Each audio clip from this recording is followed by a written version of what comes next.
Hello students, welcome to Spectra Educational Academy. In this video, I am going to explain answers for the questions VSAQ in Newton laws of motion. So let us begin with the first question. That is, what is inertia? What gives the measure of inertia? So the inertia means the inability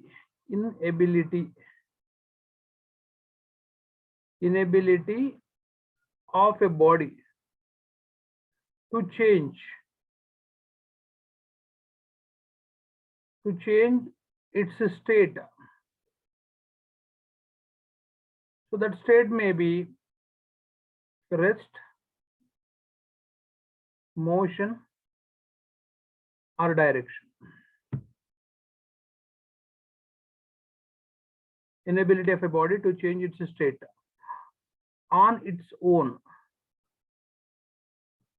So if you write answer like this, you'll get 1 mark. So there is another question. What gives the measure of inertia? Mass is the measure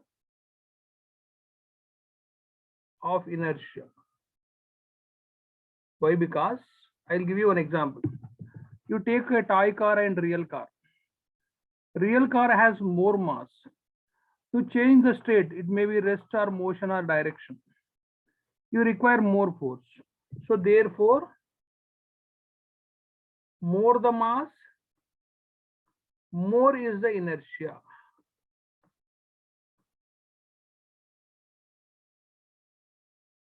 Right. Let us move with the second question. This is first one. When a bullet fired from a gun, the gun gives a kick in the backward direction. Explain. So you need to write the answer like this. According to law of conservation of linear momentum.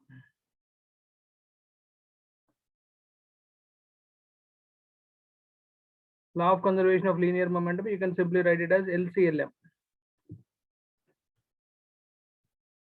Before firing the bullet and after firing the bullet, say M1U1 plus M2U2. This is sum of momentum before firing the bullet.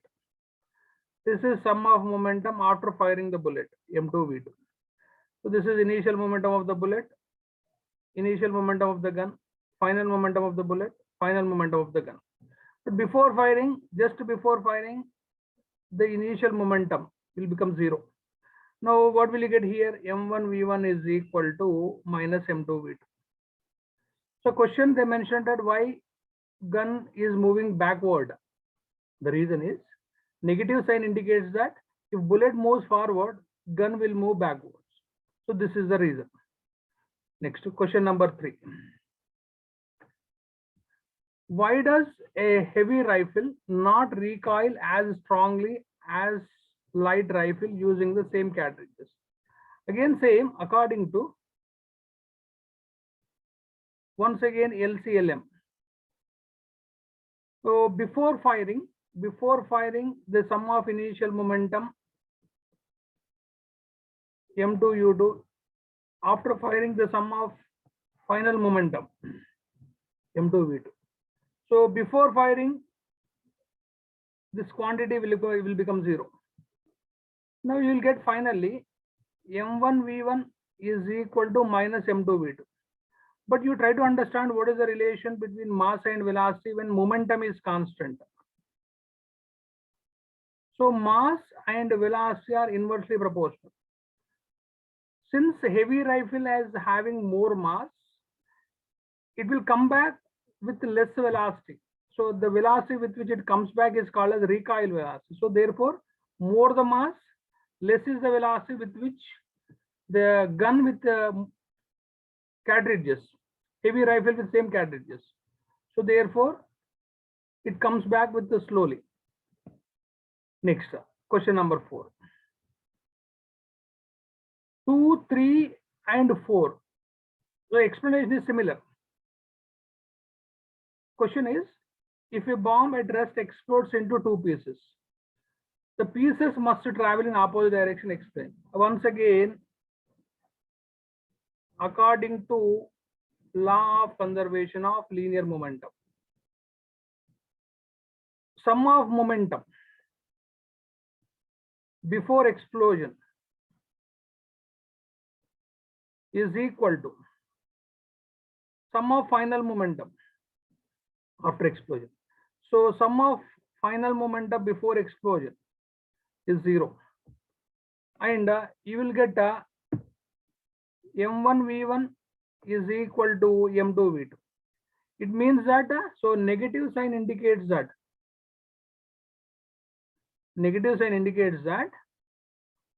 if bullet moves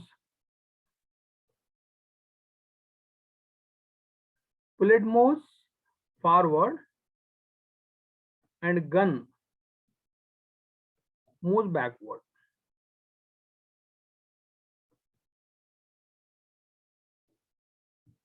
Yeah, moving to the answer for the next question.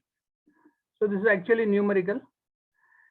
A batsman hits back a ball straight in the direction of bowler without changing its initial speed of 12 meters per second. If the mass of the ball is 0.15 kg, determine the impulse imparted to the ball. Assume the linear motion of the ball. Yeah. So impulse, I is impulse, it is numerically equal to change in the momentum. So delta P is change in the momentum.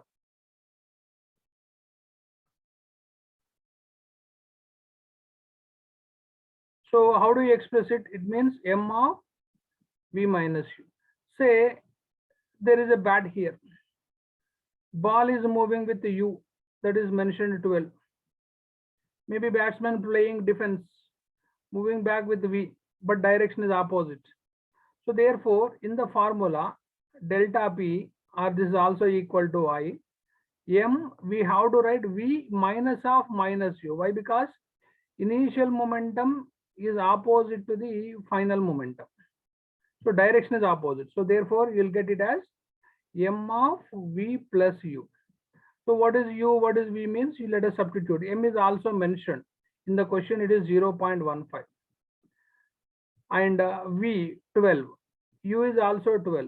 So 24 into 0.15, if you calculate it, you will get 3.6 Newton second. So don't forget to write the unit, because you are working on the physical quantity. Physical quantity must be represented with the numerical value and proper unit.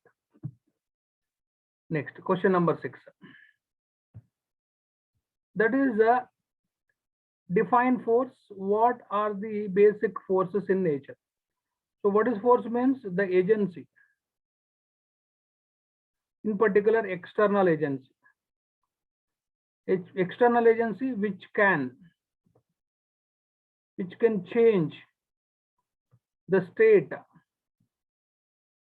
So state means already mentioned, rest, maybe motion, or maybe direction.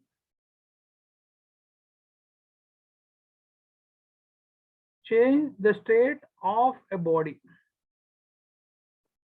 The way you have learned in the lower classes, push or pull, that also you can write. And if you write this one, you will get 1 mark. So you need to also mention what are the basic forces in nature. First one is the gravitational. Second is electromagnetic. And third one is weak nuclear. And fourth one is strong nuclear. So these are the forces. Moving with the question number 7.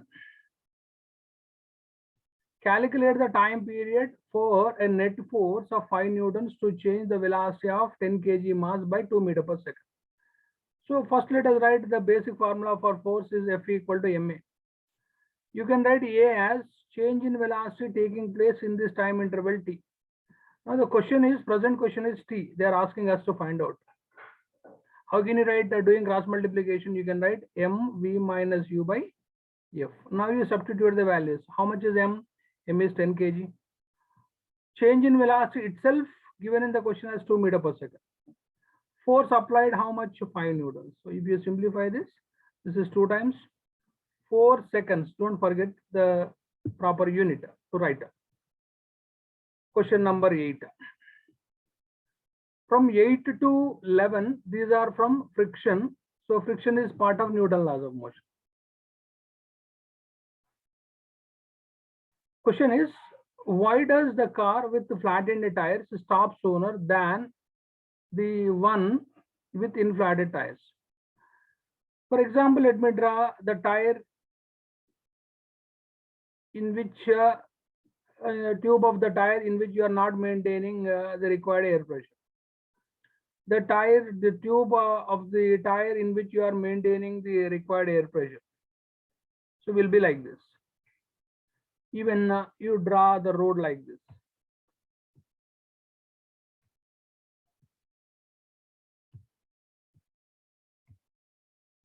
So say this is the road. Just you tell me, in figure 1, the more points are in contact with the road, or in figure 2, more points are in contact with the road. So definitely in figure 1, there are more points in contact with the road. Here, less contacts, less number of points in contact. Here, more number of points in contact. So what the way you need to write the answer is, the flattened tires has more points in contact with the road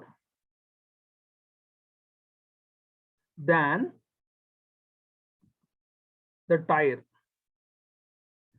inflattened.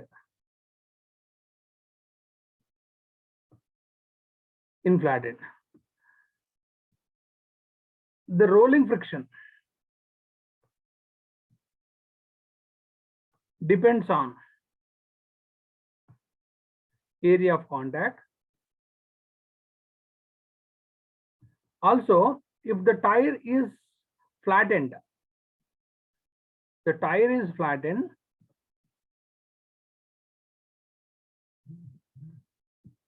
friction may be termed as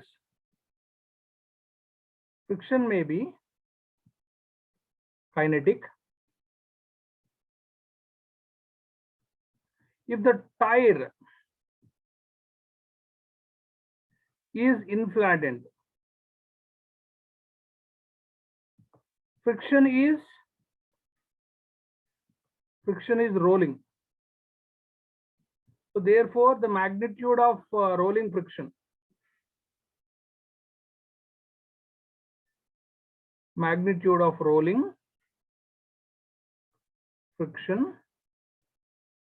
is less than kinetic friction.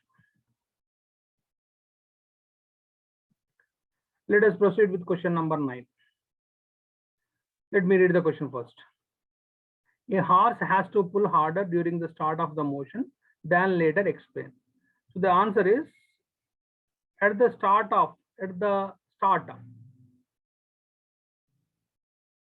the friction between wheels of the cart is static. Once the wheel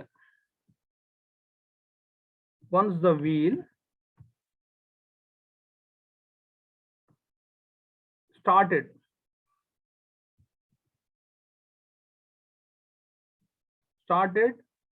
or changed its position,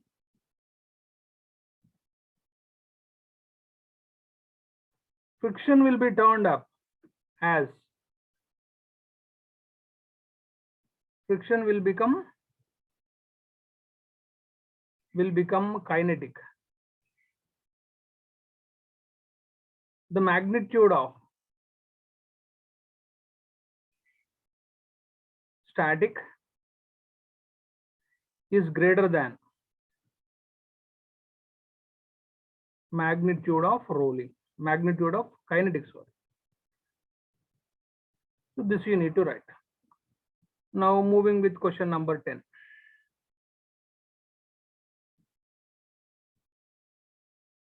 What happens to coefficient of friction if weight of the body is doubled? No change. If you write this, you'll get 1 mark. The explanation is coefficient of friction is independent of weight of the body. Independent of weight of the body. It depends on the nature of two surfaces in contact. That's all. Next, moving to the last question, that is question number 11. Can the coefficient of friction be greater than 1? Yes. If you write this, you will get 1 mark. In case the surfaces in contact are heavily polished, so friction may be greater than 1. I'll give you one example. Suppose if for two glasses which are smooth, which are in contact with each other, sometimes we feel that difficult to separate them. The reason is molecular force of attraction between the two glasses playing a role like friction. So therefore we feel it difficult to separate. So in my next video, I'll continue with the explanation of VSAQs in the chapter mechanical properties of fluids. Thank you very much for watching my video, but don't forget to share and subscribe with your friends and relatives. Thank you very much.